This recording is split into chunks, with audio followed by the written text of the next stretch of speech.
as far as knowing about when D-Day was going to take place, when the invasion was going to take place, we had to be the last people to know, obviously, for security reasons.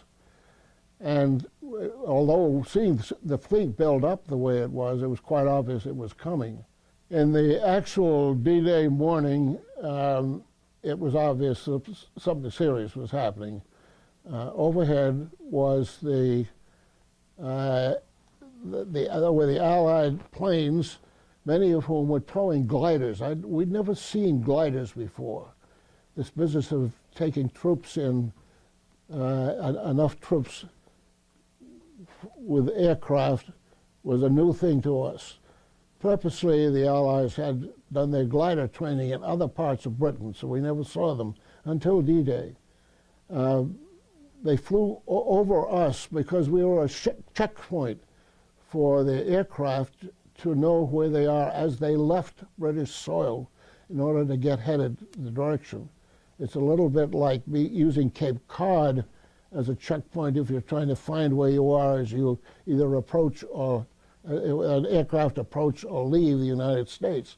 We were that checkpoint for about half the aircraft that were involved in the landing operation. And we certainly were a harbor of refuge for about a third of the ships involved in the total number. There were over 3,000 ships involved eventually, 300 ships involved. So it was an interesting place to be.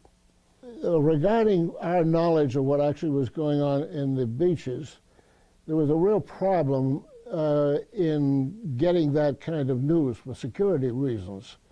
But the fact that we were in a place where many of the wounded were unloaded by ships returning to the United Kingdom, we could see an awful lot of what was going on, and it was a very frightening thing. And the only news that we were allowed to hear was what could be sent out by the British Broadcasting Company or our own overseas networks.